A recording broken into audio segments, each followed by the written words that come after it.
जस गाओ। महिमा पार का बखानो, नव दुर्गा दाई तोर जस गाओ।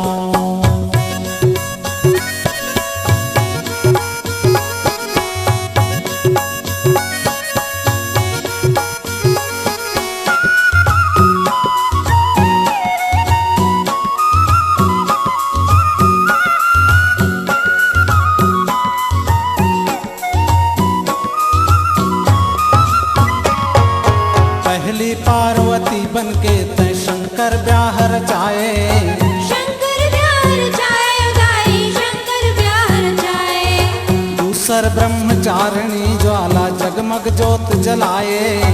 जगमग ज्योत जलाए गाई, जगमग ज्योत जलाए।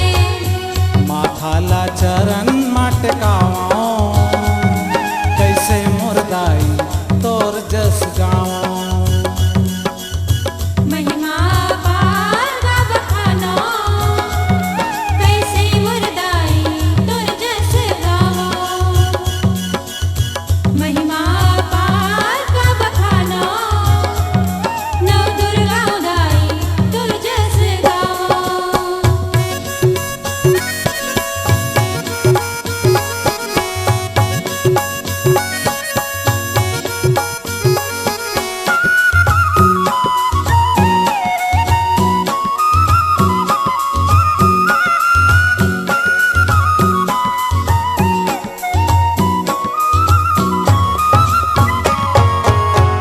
चंदर घंटा बनके देवता मल्ल बनाए। देवता मल्ल बनाए गाई, देवता मल्ल बनाए। चौथा कुष्मांडा बनके ते ब्राह्मण धर्म चलाए। ब्राह्मण धर्म चलाए गाई, ब्राह्मण धर्म चलाए।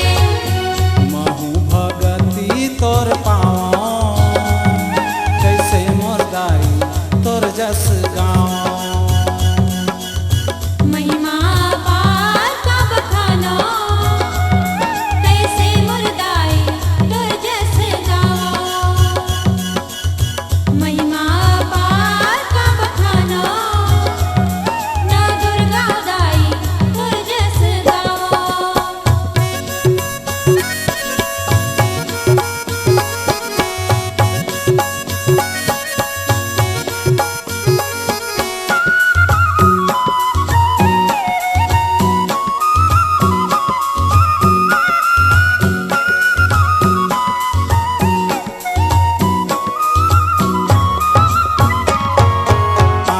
स्कंधा माता बन भक्त के लाज बचाए।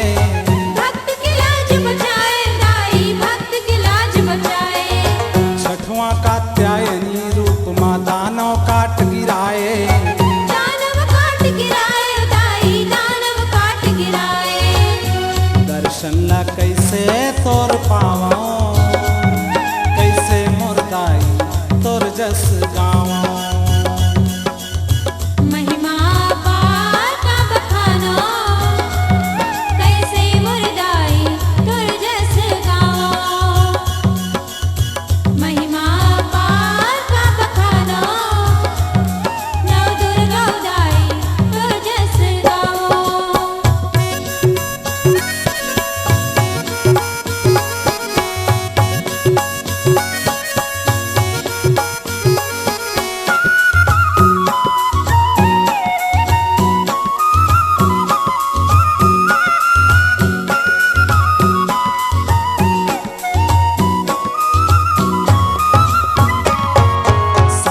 काल रात्रि बनके भैरव ला